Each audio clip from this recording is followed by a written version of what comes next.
All right, that's about the Asian market. But along with that, it is Donald Trump that has claimed that Iran allowed 10 oil tankers to pass through the Strait of Hormuz, calling it a present to Washington and linking it to what he described as very substantial talks.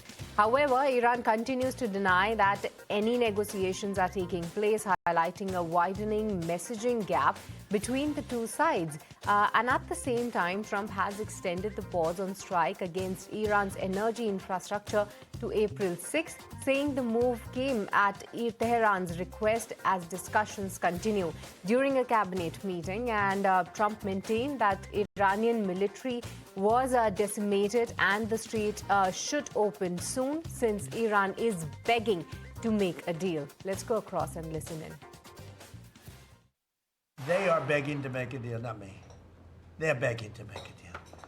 And anybody that saw what was happening over there would understand why they want to make a deal.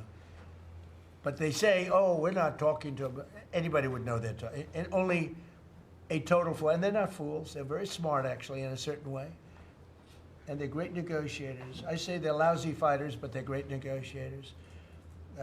They are begging to work out a deal. I don't know if we'll be able to do that. I don't know if we're willing to do that. They should have done that 4 weeks ago. Of course they're negotiating. They've been obliterated. Who wouldn't negotiate? They are begging to make a deal. We'll see if we can make the right deal. And if they make the right deal, then the strait will open up. Hormuz Strait will open up. And even now, we don't know if there are any mines. You know, they have 22 they call mine droppers. Think of it, who would have 22 mine droppers? They shouldn't be able to, but they're doing it a little bit. I don't know. Look, their capability is a lot less than it was 2 weeks ago. And with every week and every day, frankly, it gets less and less. All I can tell you is they're begging to make a deal. The problem with the issue of the Hormuz Straits is this. We've decimated them as a military. No Air Force, no Navy, very few rockets left. We blew up so many. Hard to manufacture them. Same thing with drones. The leadership is gone. The problem with the Straits is this. Let's say we do a great job. We say we got 99%. 1% is unacceptable, because 1% is a missile going into the hull of a ship that cost $1 billion, right? So 1% is we can't. If we do a 99% decimation, that's no good. So it's really, you know, a little bit. But I have a feeling it's going to clean up pretty quickly. I can just say this: they want to make, and I probably hurt our little negotiation. It gives them a little impetus to say, well, I wish you didn't say that. But they said yesterday that we weren't negotiating with them, and now they admit that we were negotiating with them. So they want to make a deal. The reason they want to make a deal is they have been just beat to shit. We don't need the Hormuz Strait. We don't need it. We don't need it at all. We have so much oil. Our country is not affected by this. We have twice the amount of oil as Saudi Arabia or Russia, and soon it'll be 3 times the amount. They don't have a Navy. They don't have the ability to hit us like they could have even a few weeks ago. And what that does is that gives us options, Mr. President.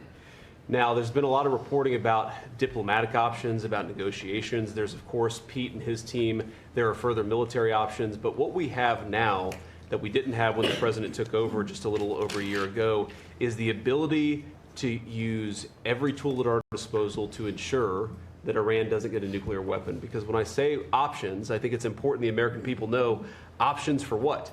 And it's options to ensure that Iran never has a nuclear weapon. And well, Trump has also slammed the Fed chair, Jerome Powell, during the briefing, adding that he could be sued for spending taxpayers' dollars. Let's take a look. But they don't sue the guy whose interest rates are too high. That's why we call him Too Late. His name is Jerome Powell. We call him Jerome Too Late Powell. And done a terrible job. He suffers from Trump derangement syndrome, as he probably should, because I hit him pretty hard. But so I don't blame him. But they don't sue a man who has taken this gorgeous building, ripped it down from the inside, taking ceilings that are as beautiful as you've ever seen, taking the ceilings down instead of leaving them, taking walls down that were 2 feet thick of solid concrete and plaster, replacing them with 6-inch walls with no insulation. I said, let me ask you, are you going to put insulation in? No, it's not in the budget. Oh. Insulation costs $5. Now you're going to hear the guy next door. If he's next door to me, I'll be able to hear his military plan. All right, but he also claimed he prevented a major conflict between India and Pakistan, calling it a potential nuclear crisis. Listen in. That had been going for 32 years. We stopped one that was starting. It was already started. India and Pakistan, and the Prime Minister of Pakistan, a very fine gentleman, said President Trump solved something that was going to cost 10 million lives. That was going to cost a lot of lives, 2 nuclear nations. And those were complicated. Meanwhile, Marco Rubio has slammed at NATO and its allies once again for the lack of support in the ongoing war. Let's take a look.